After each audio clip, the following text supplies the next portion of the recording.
La Iglesia Evangélica Ministerio Sanador presenta su programa Desde el Púlpito con el pastor Moisés Román. Y dice la palabra del Señor, a la gloria del Dios que es Padre, Hijo y Espíritu Santo.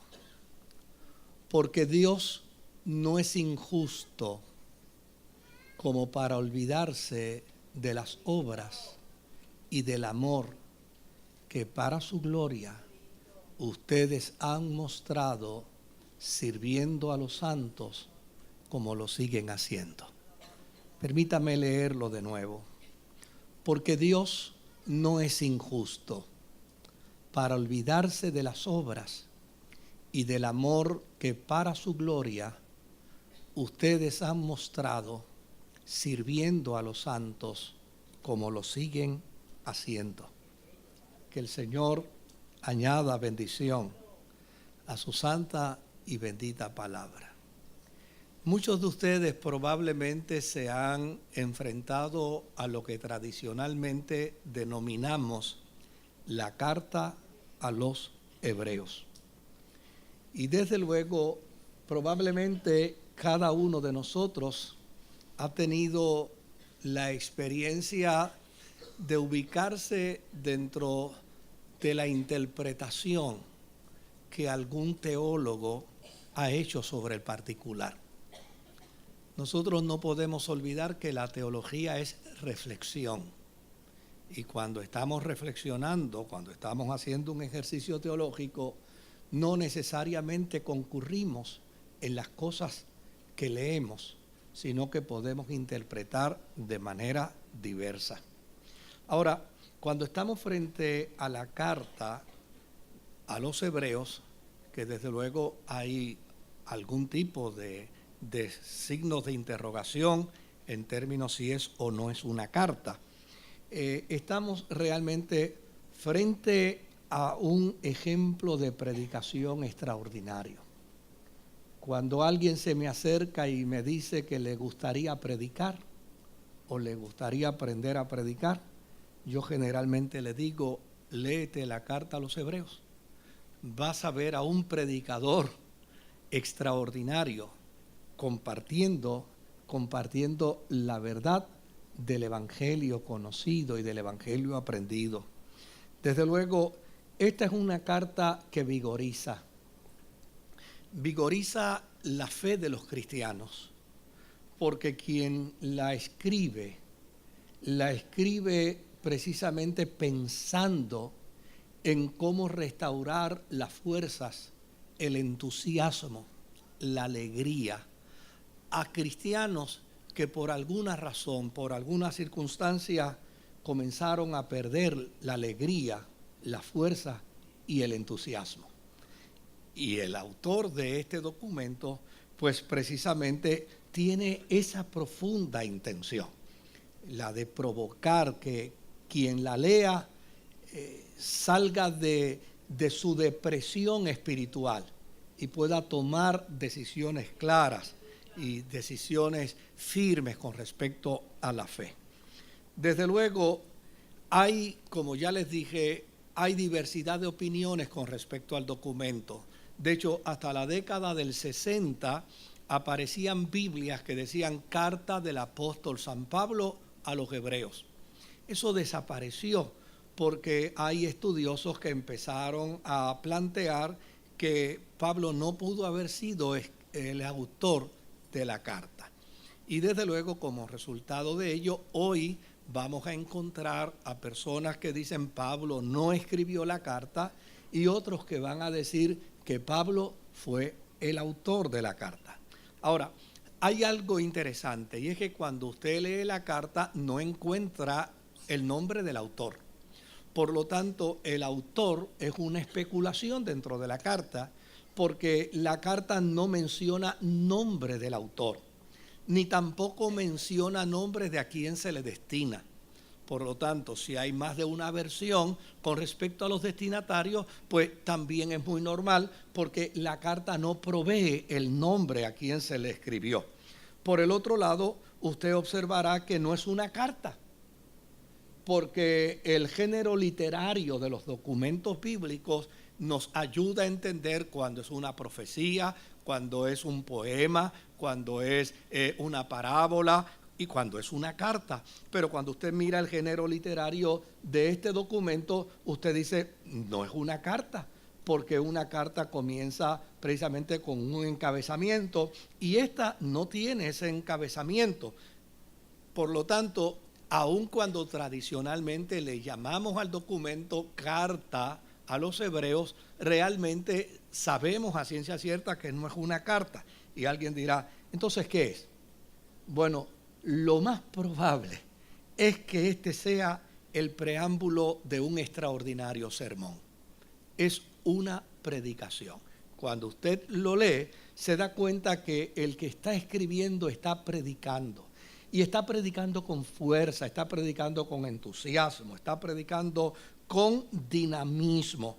Porque lo que quiere demostrar con su documento es que en la experiencia de la fe cristiana, si bien es cierto hay circunstancias que nos afectan, no es menos cierto que nuestro compromiso de vida cristiana trasciende las circunstancias.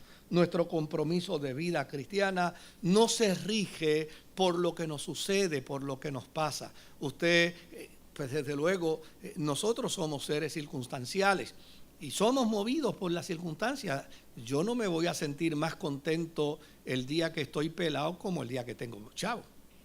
Ni me voy a sentir menos contento el día que estoy con salud como el día que estoy enfermo. O sea, yo soy un ser circunstancial, todos somos seres circunstanciales, pero en lo que concierne a la fe, en lo que concierne al compromiso de vida cristiana, la experiencia circunstancial no puede delimitar nuestro norte en términos de nuestra relación con Dios. Vamos a ser cristianos cuando todo esté bien, y cuando las cosas no estén bien, vamos a seguir siendo cristianos. Vamos a adorar a Dios y vamos a cantarle a Dios cuando las cosas estén bien. Pero cuando las cosas no estén bien, vamos a cantar y vamos a adorar al Dios del cielo. Y esta es la intención que nos presenta precisamente el autor de esta carta. ¿Cómo lo hace? ¿Cómo él compone su sermón? Pues mire, él compone su sermón de la manera siguiente.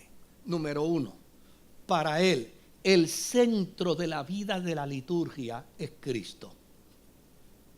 No puede haber otro centro sino Jesucristo. No puede haber otro vehículo, no puede haber otro medio sino Jesucristo.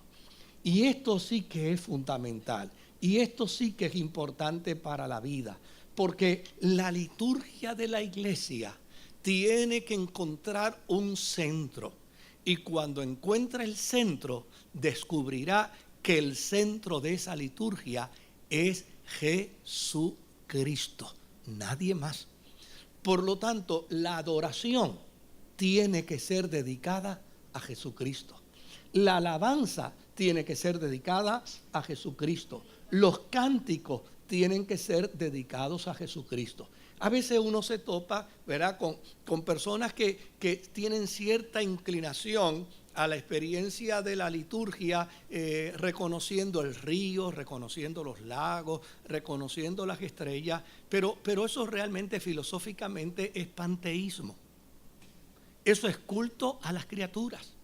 Los cristianos no podemos perder de perspectiva que se nos ha dado el privilegio de darle culto al Creador, no a las criaturas, sino al Creador. Me llama la atención a veces dentro hasta de la hipnodia que la iglesia a veces practica.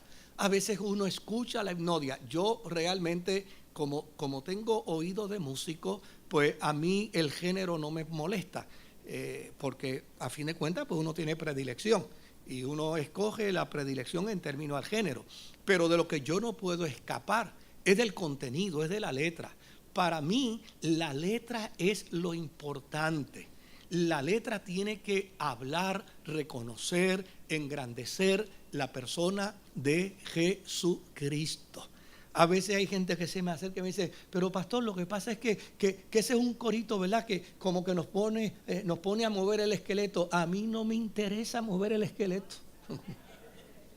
A mí lo que me interesa es que lo que yo le esté cantando a mi Señor reconozca su grandeza, reconozca su poder, reconozca su señorío, reconozca su autoridad. Y este documento es un documento que está orientado precisamente para hacer de la persona de Jesucristo el centro de la alabanza, el centro de la adoración, el centro del culto, porque la Biblia lo dice con la perfecta claridad que usted y yo debemos entender, por lo cual le fue dado un nombre que es sobre todo nombre, para que en el nombre de Jesús se doble toda rodilla de lo que está arriba en el cielo, abajo en la tierra y debajo de las aguas, y toda lengua confiese que Jesucristo es el Señor, es el Kyrios, es el centro, es el que merece la adoración para la gloria de Dios el Padre.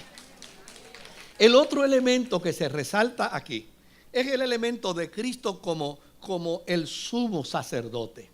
Para la religión judía, el sumo sacerdote es la figura más alta. De hecho, se fundamenta precisamente en que Abraham, antes que la nación de Israel se formara, Abraham ya había encontrado a su sumo sacerdote. Se llamaba Melquisedec.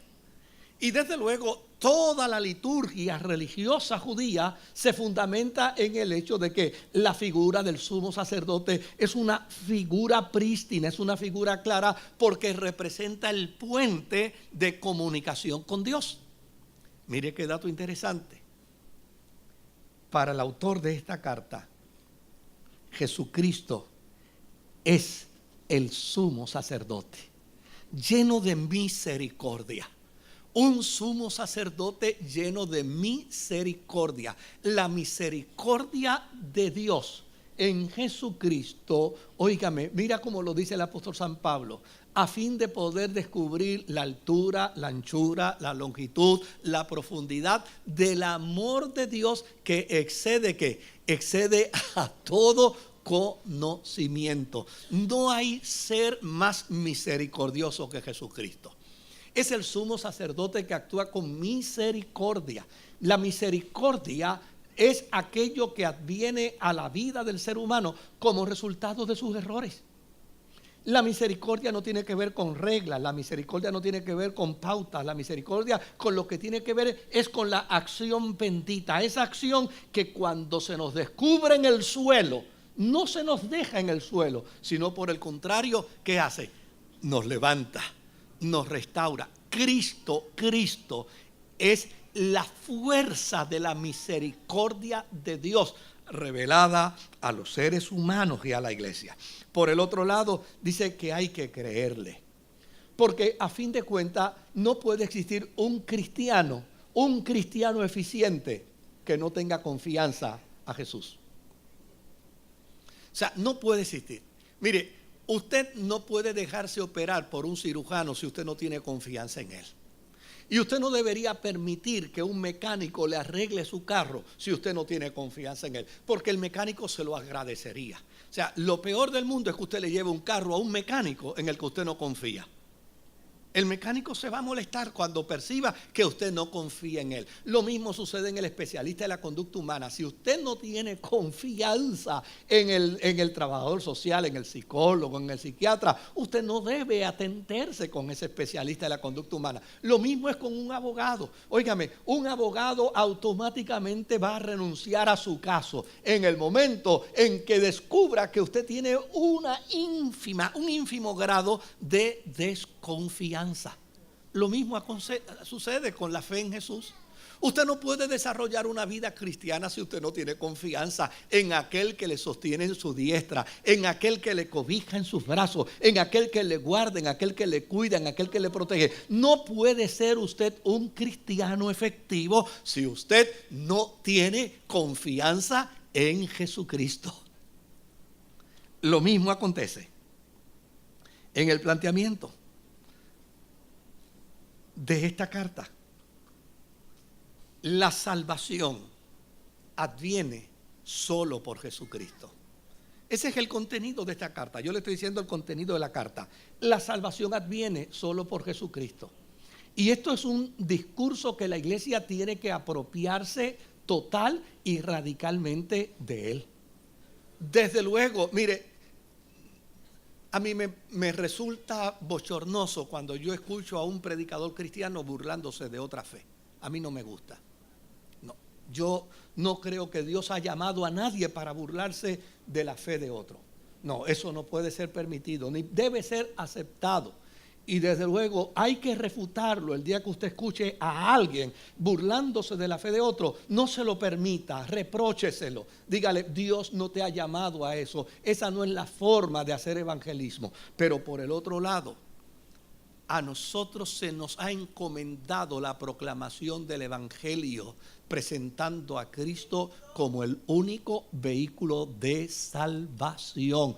No hay otro nombre debajo del cielo en el cual el ser humano pueda ser salvo, sino a través de Jesucristo. Él dijo, yo soy el camino, yo soy la verdad, yo soy la vida, y nadie irá al Padre si no es por mí. Por lo tanto, el planteamiento, el contenido de la carta a los Hebreos es un desafío para perseverar en la fe, para vivir en la fe.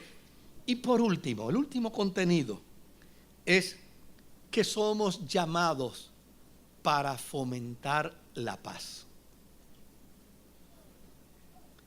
Y mira cómo dice la carta: procurad la paz con todos. Oiga bien, y si es con todos, ¿a cuál se exceptúa?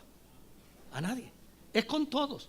Usted tiene que procurar la paz con todos. Mire, uno, ¿verdad? Pues a veces yo he tenido la bendición de celebrar votos matrimoniales a parejas que han cumplido 75 años. Eso es una perpetua segura, 75 años. ¿Verdad? Y uno dice, wow, ¿cómo lo ha logrado? Y a uno le da la curiosidad. Pues yo hace unos años atrás me acerqué a una señora, dos ancianitos, 75 años de casado, y le digo a ella, me acerco a ella y le digo, óigame, ¿cómo lo han logrado? Y me dice, ¿que cómo lo hemos logrado, pastor? Andar 75 años con este tipo no es fácil, ¿sabe? Eso no ha sido fácil. Pero ¿sabe cómo lo hemos logrado? Porque hace años en mi vida yo decidí jamás procurar tener la razón. ¿Me escuchó? Le estará hablando Dios a usted en esta mañana. Yo decidí jamás tener la razón. A mí no me importa tener la razón. Yo he decidido buscar la paz. Buscar la paz. Si usted, pastor, cae en la trampa de pretender tener la razón en su relación matrimonial, usted no celebrará 75 años jamás. Pero si usted decide buscar la paz y olvidarse de la razón,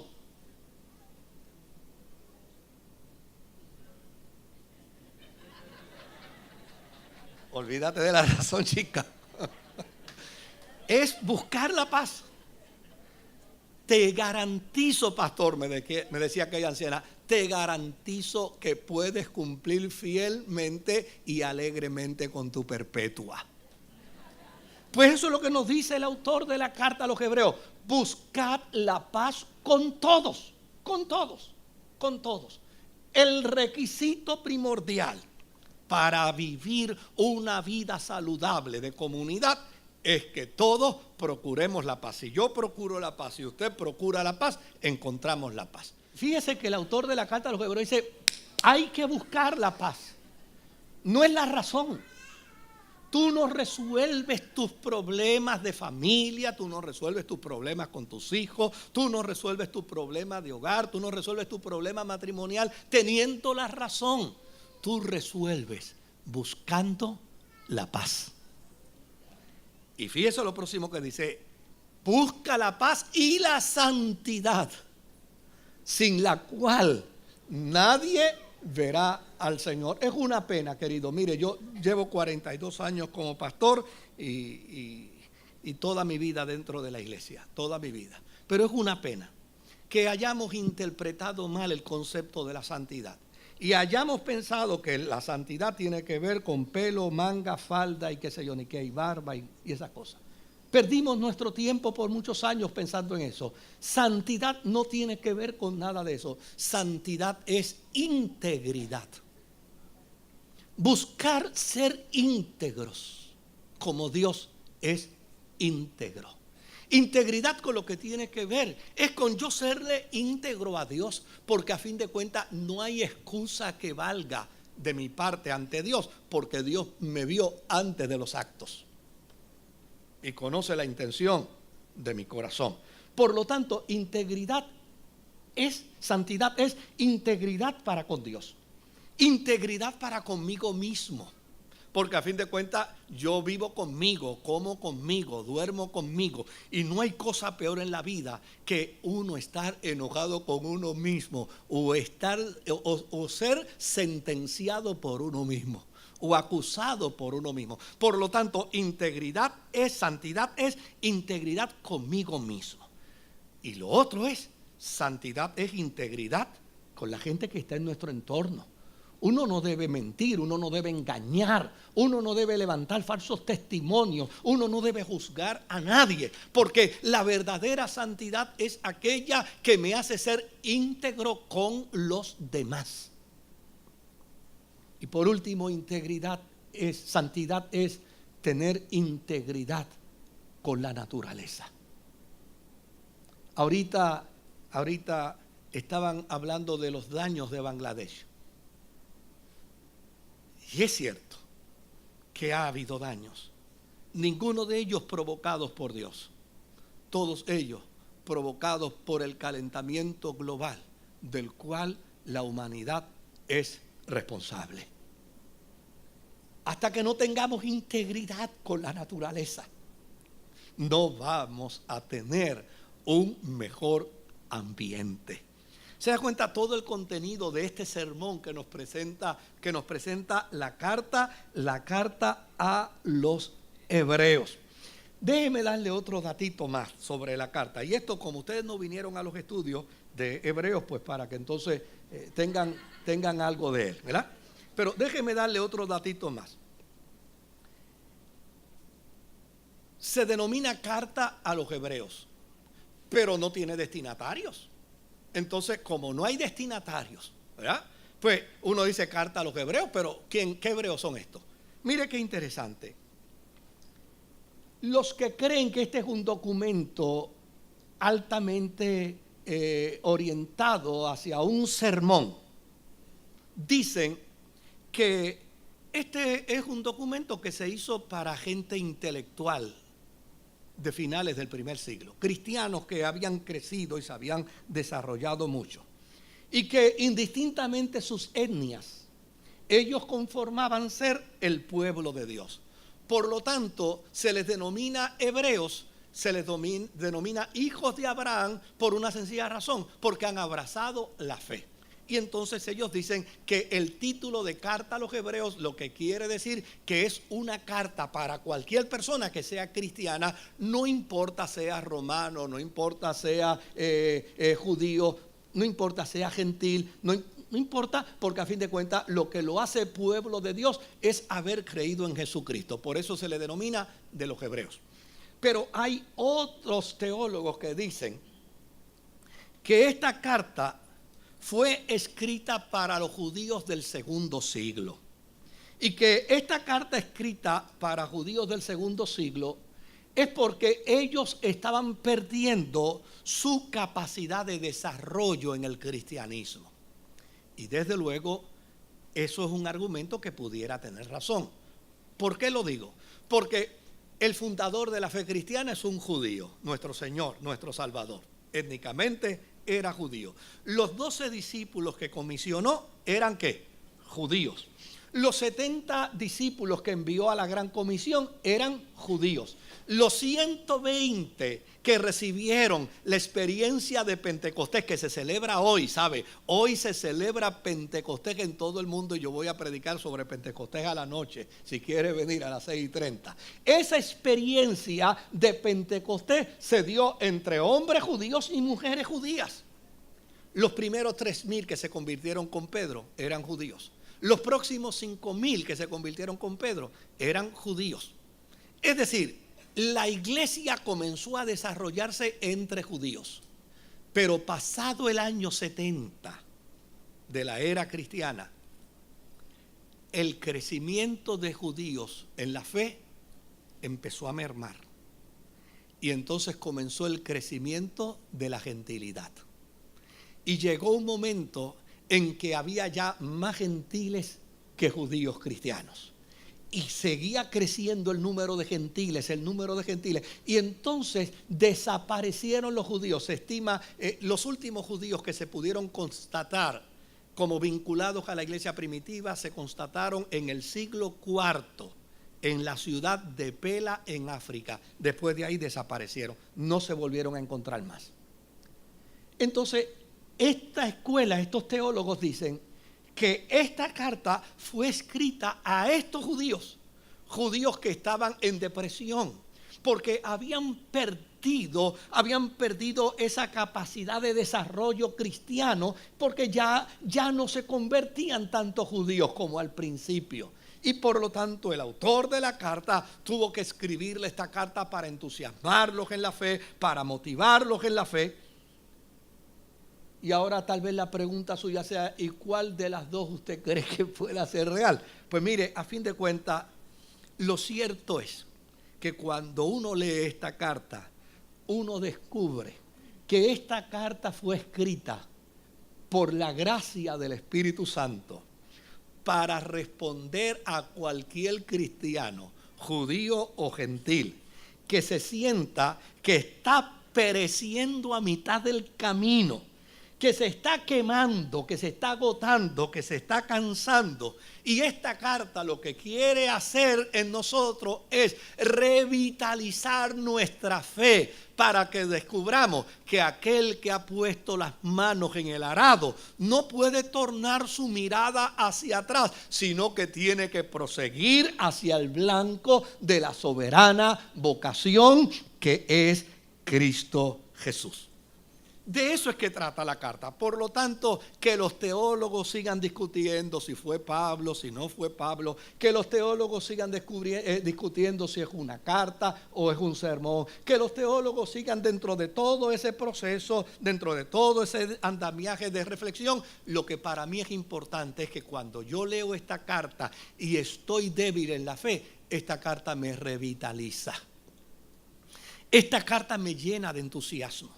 Esta carta me pone en perspectiva. Cuando yo leo de esta carta el capítulo 11 de los Hebreos, que habla de los héroes de la fe y dice de los cuales ni siquiera este mundo era digno de ellos. Uno dice, Dios mío, qué maravilla. Dios me ha metido dentro de un escenario de hombres y de mujeres de fe para la gloria de su nombre.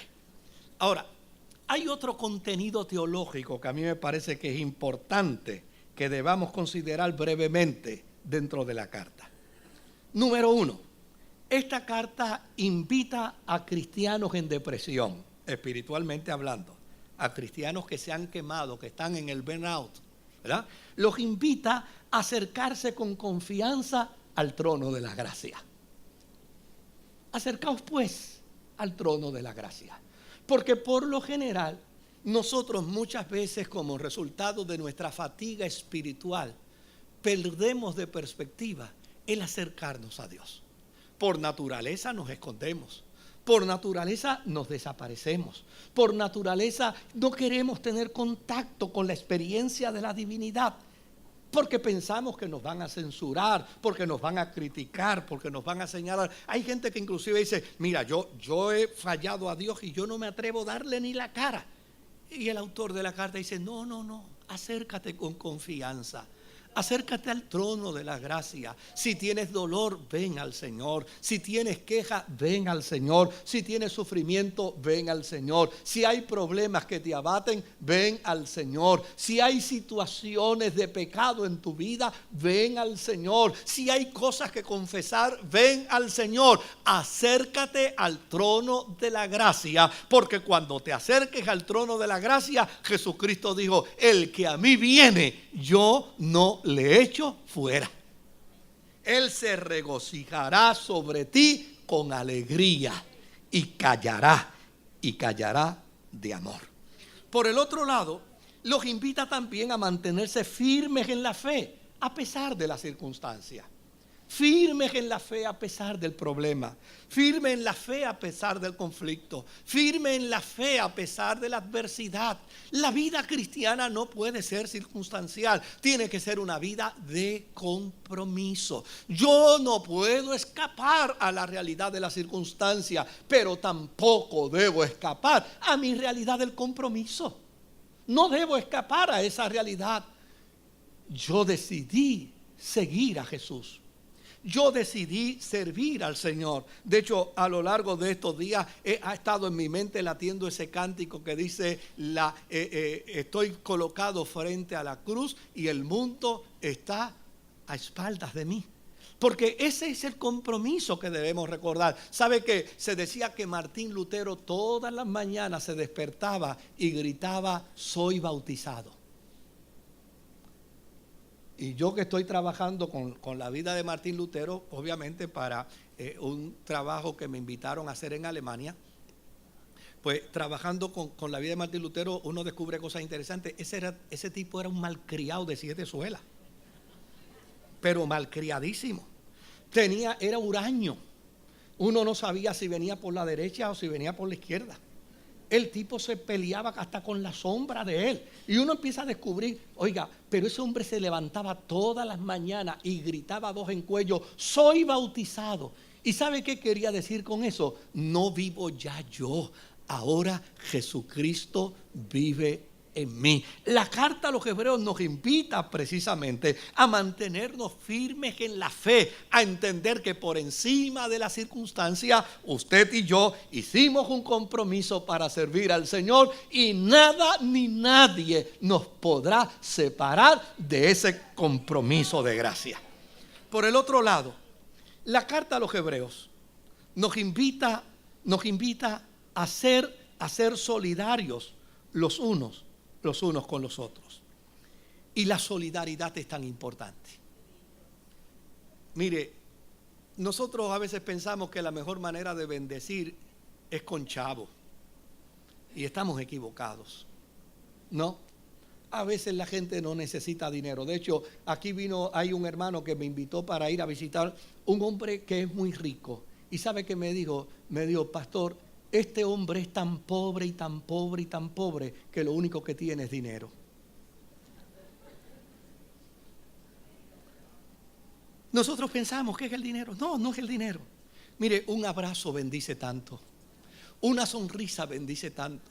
Extender la mano y ponerla sobre el hombro de alguien dice tanto. Acercarnos donde alguien y decirle: ¿en qué puedo ayudarte? Yo fui pastor de un hermano que, Dios mío, ese señor salía. Yo usé la palabra esta mañana y volví, me acordé de ella. Salía con unas parentolás. Eso es una expresión que yo no sé si era de los gallegos, pero eso el jíbaro de aquí la usaba. Ese me salió con una parentolá, ¿no? Todavía no sé lo que significa, la estoy usando sin significado.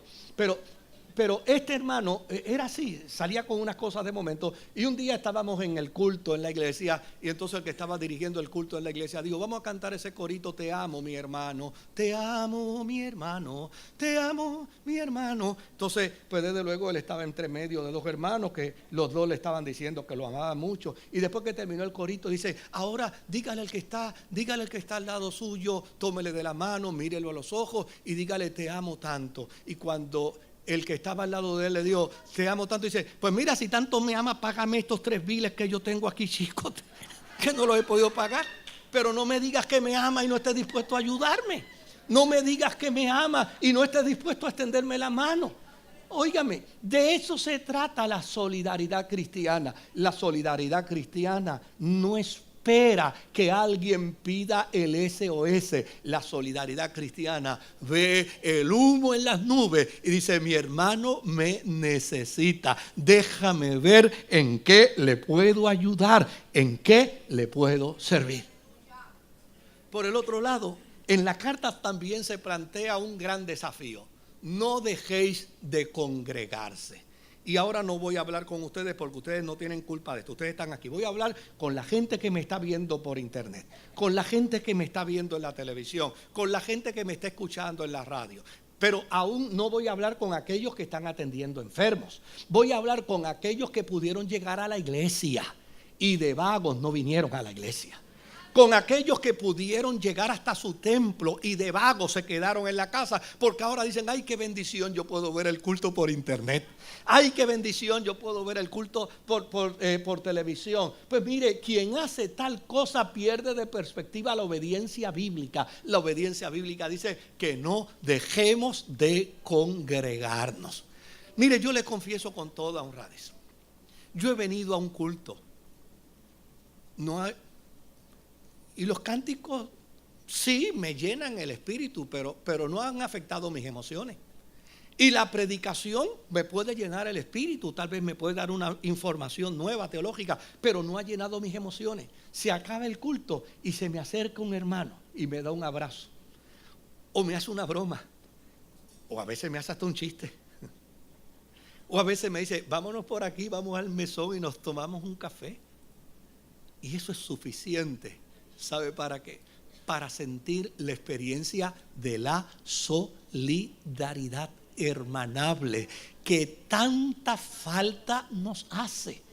Pero no lo podemos hacer aislándonos, no lo podemos hacer pensando que la internet es una bendición para no congregarme, que la televisión es una bendición para no congregarme, sino todo lo contrario. Todo eso es bendición para el momento en que no puedo, para el momento en que no logro llegar. Mire, hay gente que no puede llegar al templo porque están enfermos, porque tienen situaciones de enfermos en su casa, porque están en sus trabajos. No, de lo que se trata es de aquellos que pierden la gloriosa oportunidad de estar junto a su hermano, de estar junto a su hermana y disfrutar de lo que dice la Escritura, de lo que dice el salmista. Es como la unción que pasaba del aceite fresco por la barba de Aarón, que presenta sentido de unidad entre la iglesia y el Dios del cielo. De eso es que se trata. Dice: no dejen de congregarse. Y por el otro lado, para entrar ahora al tema del texto que leímos, nos invita a entender que el servir sin reconocimiento no debe ser una experiencia frustrante. La experiencia de vida cristiana es una experiencia de renovación de la mente. Hay que renovar la mente. Usted dirá: bueno, pero eso frustra. Tú sabes que después que yo haya servido tanto al marido mío y este marido mío ahora me venga con una cosa y me frustra. Sí, pero no debe frustrarte. El servir sin reconocimiento no debe ser una experiencia frustrante.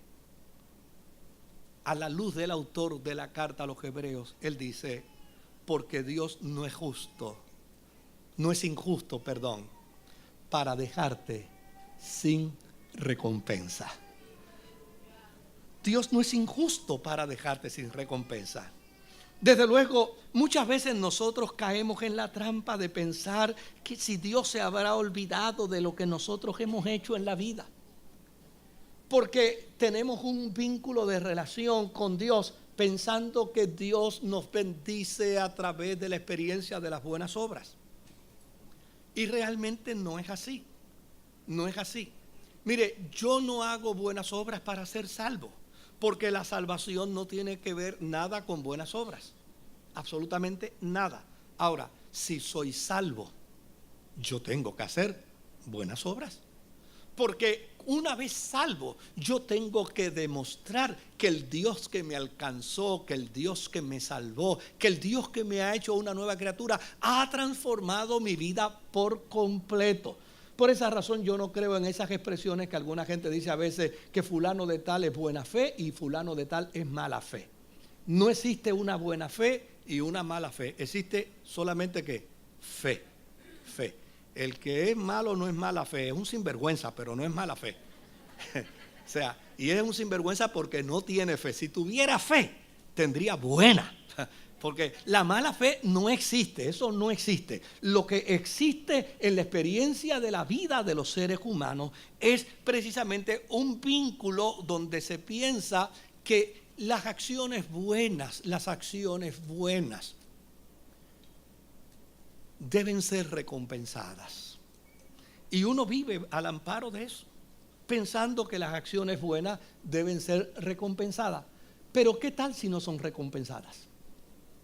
¿Nos van a frustrar? No deben frustrarnos. No debe frustrarte. Mira, a veces tenemos buenas acciones con nuestros hijos y nos desvelamos por ellos, nos desvivimos por ellos, dejamos de ser nosotros para ser de nuestros hijos, nos negamos a veces cosas para nosotros, para complacerle los caprichos a nuestros hijos. Finalmente sentimos como que nuestros hijos nos reciprocan todo ese sacrificio y nos frustramos. La Biblia dice, no debes frustrarte. No debes frustrarte. A veces vivimos la misma experiencia dentro del matrimonio. Porque déjeme decirle algo, en el matrimonio siempre hay uno que aporta más que el otro.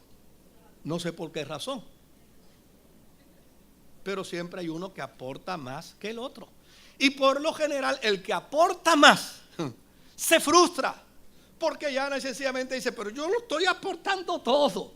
Y aquella canción de Facundo Cabral, yo puse el esfuerzo y ella la desgana, yo el hondo silencio y ella la palabra, yo sombra y camino y ella la mirada. Pues a veces dice, me frustro porque estoy dándolo todo y él no lo está dando todo.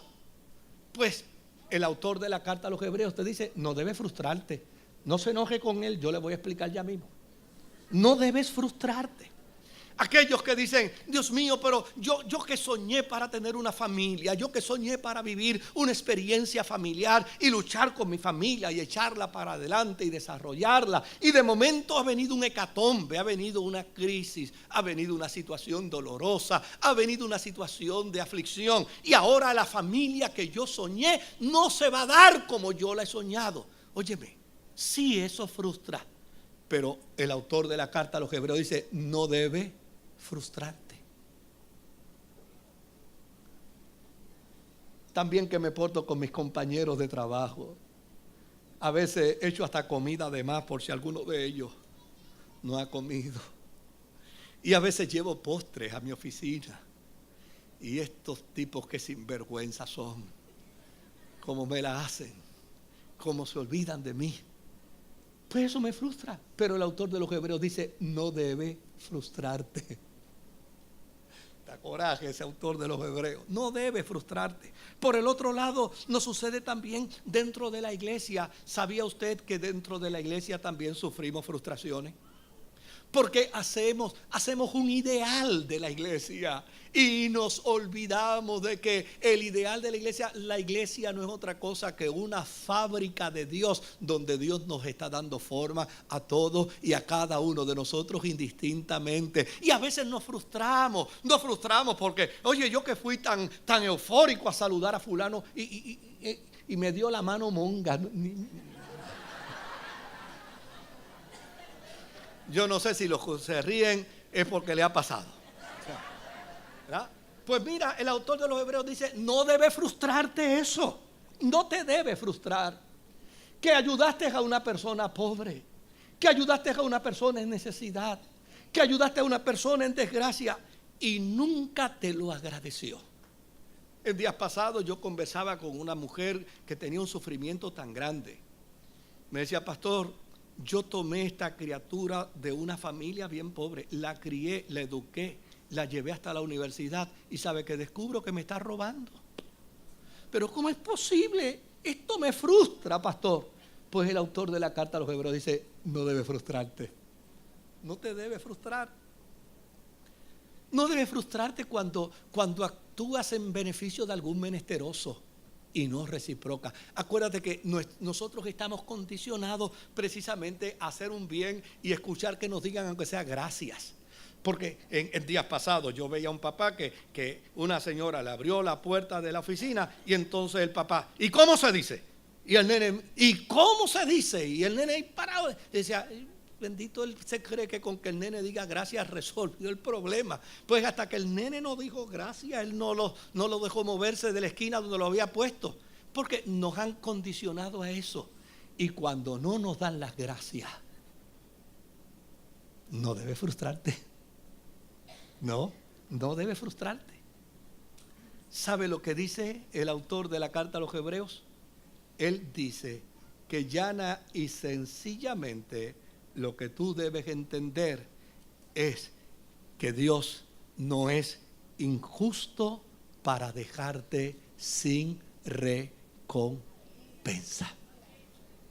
Bueno, que eduqué a mis hijos, que los crié, que di el máximo por ellos, que me esforcé, que me negué inclusive a privilegios para que ellos los tuvieran y no logré de ellos lo que yo deseaba. Ok, no te apures. Si ellos nunca te lo agradecen, Dios no es injusto para dejarte sin recompensa. Que me esforcé en mi matrimonio, que luché dentro de mi matrimonio, que luché hasta el máximo, pero a fin de cuentas perdí mi experiencia de relación matrimonial porque no logré mi meta, no logré mi objetivo. No te preocupes, el Señor no te dejará sin recompensa. Que mi familia se ha deshecho, que ya no tenemos la oportunidad de reunirnos. No te preocupes, el Señor no te dejará sin recompensa. De eso es que trata la invitación del autor de la carta a los hebreos, cuando le dice a los cristianos hebreos, le dice, óigame, tengan cuidado, no vivan una vida de frustración como resultado de lo que hacen, no vivan una vida de frustración como resultado de las cosas que le suceden. Dios no es injusto para olvidarse de las obras que ustedes han realizado, Él las recompensará. Yo intitulé una vez un sermón. Desde esa vez dije, no pongo esos títulos así, porque yo intitulé una vez un sermón, lo intitulé El día que Jesús enloqueció, y la gente me miró como si el loco fuera yo, que se me ocurriera decir eso.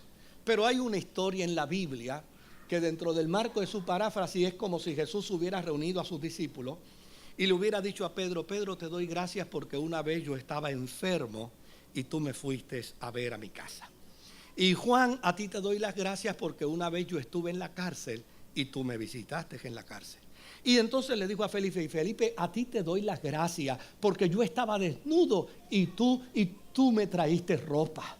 Y vino y le dio a Andrés y le dijo, Andrés, y a ti te doy las gracias porque yo tenía una sed y un hambre increíble y tú me traíste agua y me traíste comida. Y los discípulos se miraban unos a los otros y decían, no sé qué pasa con él está diciendo esas cosas, pero a fin de cuentas yo nunca he hecho eso que él dice.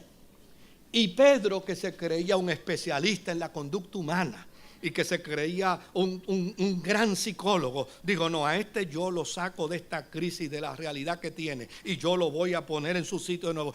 Jesús, un momentito, ¿cuándo fue que te dimos de comer? ¿Cuándo fue que te dimos de beber? ¿Cuándo fue que te vestimos? ¿Cuándo fue que te vimos en la cárcel y te visitamos? Y Jesús los mira y les dice, por cuanto lo hicieron con uno de mis pequeños, a mí me lo hicieron.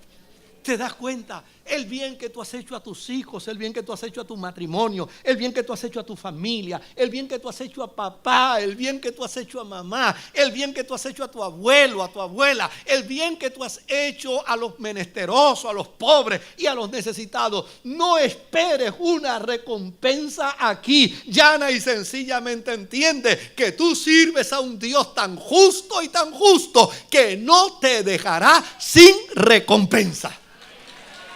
De eso es que trata la Escritura. Un Dios que te recompensará. Y por lo tanto no tienes que caer en esa depresión. No tienes que vivir dentro del marco de esa angustia. No tienes que vivir dentro del marco de ese sufrimiento. No, no caigas en esa trampa. Llana y sencillamente entiende que Dios es un Dios de justa retribución. A mí me encanta el pasaje bíblico, me encanta ese pasaje bíblico de la historia de Pedro en la azotea. Trata precisamente del día de Pentecostés. Y no olviden que hoy todos los cristianos en el mundo, todos estamos celebrando Pentecostés. Y yo creo que Dios quería que todos fuéramos pentecostales. Si todos hubiéramos aceptado ser pentecostales desde el día de Pentecostés, 50 días después de la resurrección de Cristo, hoy en día los cristianos no tuviéramos tantos problemas, porque no habría ni católicos, ni evangélicos, ni pentecostales, ni bautistas, ni metodistas, ni discípulos de Cristo, ni adventistas, todos fuéramos pentecostales. Eso es lo que se está celebrando hoy. Lo interesante es que toda la cristiandad la celebra Pentecostés hoy. Ahora, pero ese día que Pedro estaba en la azotea, dice claramente que el Espíritu Santo le habló a Pedro y le dijo: Pedro, te voy a enviar a la casa de Cornelio. Y Pedro inmediatamente le dijo al Espíritu Santo: ¿quién es él? Le dice: un gentil. Dice: perdóname, pero yo tengo por costumbre que no visito casas de gentiles. Y el Espíritu Santo le dice: no, tienes que ir a la casa de Cornelio. Dice: acuérdate que por mi boca nunca ha pasado nada inmundo. Y el Espíritu Santo dice: acuérdate que lo que yo limpio no se puede llamar inmundo. Y Pedro dice: bueno, pero es que yo no quiero ir a la casa de Cornelio. ¿Y sabe lo que le dijo el Espíritu Santo a Pedro? Le dijo: yo quiero que tú vayas por una sencilla razón. Cornelio es un hombre noble, ayuda a los huérfanos, ayuda a las viudas, ayuda a los menesterosos, ayuda a la fe. Y gente así, yo quiero que tú vayas y los visites. Así que el Espíritu Santo le dobló el brazo a Pedro y lo mandó directo para la casa de Cornelio. Note bien, yo dije al principio que las buenas obras no salvan, pero una vez eres salvo, tienes que hacer buenas obras, porque a fin de cuentas, no tienes que hacer buenas obras para que la gente te recompense, ni siquiera para que la gente te dé las gracias. Haces buenas obras porque tienes la certeza y tienes la seguridad de que Dios te recompensará en el cielo. Ahora, déjeme concluir con esto. La Escritura dice, hay una expresión en la Biblia que dice: ven, buen siervo y fiel. Y lo próximo que dice que es: en lo poco fuiste fiel. A mí, créeme que cuando yo empecé a leer este texto no me gustaba mucho eso de que en lo poco. Decía: ¿cómo que en lo poco? O sea que los 42 años míos de trabajo pastoral está en lo poco. Está clasificado en lo poco. Y si llego a 50, seguirá clasificado en lo poco. Y si llego a 60, estará clasificado en lo poco. Y no importa, toda mi vida está clasificado en lo poco. En lo poco fuiste fiel. Primero me dicen: ven, buen siervo y fiel. Y después que yo voy allí, ¿verdad?, lo más entusiasmado: ven, buen siervo y fiel. Y llego y dice: fuiste fiel, un chispitito. Eso es frustrante, pero no debe frustrarme. ¿Por qué no debe frustrarme? Por una sencilla razón. Porque todo lo que hacemos, sea de palabras o sea de hechos, lo hacemos para la gloria del Señor. No soy yo el que hago el favor, no eres tú el que haces la misericordia, no eres tú el que atiendes bien a tus hijos, no eres tú quien atiendes bien a tu esposo, no eres tú quien atiendes bien a tu esposa, no eres tú que atiendes bien al menesteroso, al compañero de trabajo, al hermano de la iglesia. No, es que tú representas ¿a quién? A Jesucristo. No eres tú quien lo hace es Él. Por lo tanto, tú solo eres un instrumento en sus manos. Por eso el Señor dice: en lo poco fuiste fiel. Porque a fin de cuentas lo que hiciste fue prestar tus manos, prestar tu corazón, prestar tus pies, prestar tu dinero. Pero lo hiciste a nombre de Él. Lo hiciste como si fuera Él mismo. Dios no es injusto para olvidar tus buenas obras. No es injusto para olvidar tu trabajo desinteresado. No es injusto para olvidar tus actos compasivos. No es injusto para olvidar tus actos de amor. Él no es injusto para olvidar lo que has hecho por tus hijos, lo que has hecho por tu matrimonio, lo que has hecho por tu hogar, lo que has hecho por tu familia, lo que has hecho por tu hermano en la fe, lo que has hecho por tu vecino. No, Él no es injusto para olvidarlo.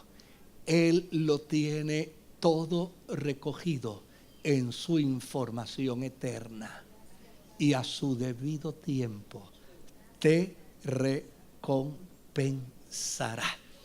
Termino con esto. Una pareja de ancianos que vivieron 50 años en el trabajo misionero en la India, les tocó el momento de regresar nuevamente a los Estados Unidos. Esto fue en el tiempo de Ronald Reagan. Y desde luego, a su regreso a los Estados Unidos, él venía con una ilusión infundada, totalmente infundada. Él pensaba que así como lo habían despedido 50 años atrás, lo iban a recibir 50 años después. Él pensaba que allí iban a estar sus amigos de 50 años atrás, que allí iba a estar el pastor de 50 años atrás, que allí iba a estar la gente de 50 años atrás. Entonces, en el camino, el pobre viejo que venía con su viejita al lado, venía pensando en que cuando yo llegue al aeropuerto de Dallas, Texas, me van a recibir y me van a dar un recibimiento apoteósico. Y desde luego, cuando el avión se acercó a la pista del aeropuerto, empezó a dar vueltas por la pista.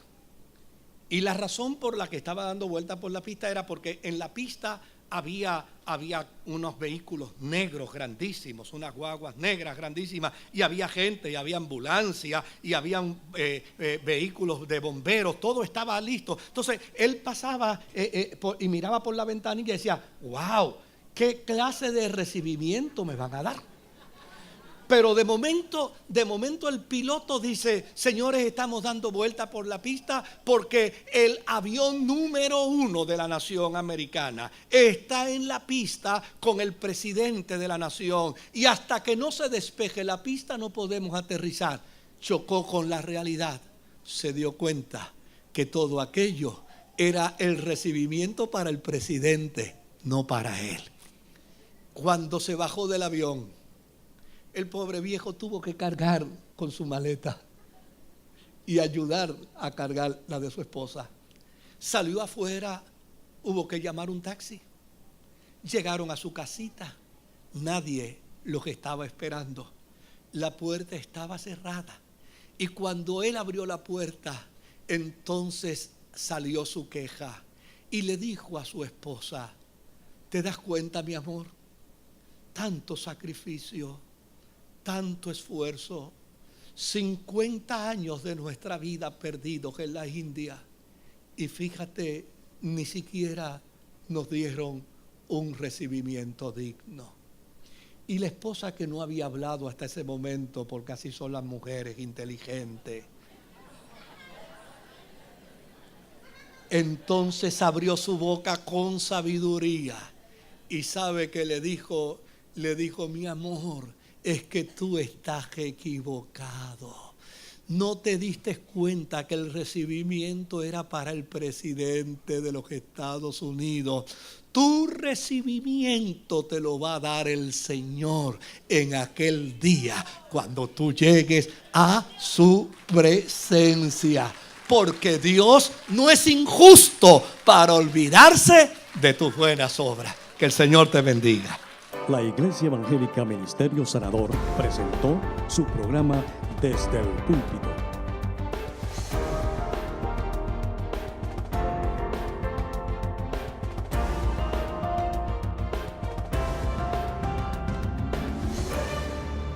Si desea adquirir una copia de esta predicación, puede llamarnos al 787-793-1777. Que Dios les bendiga.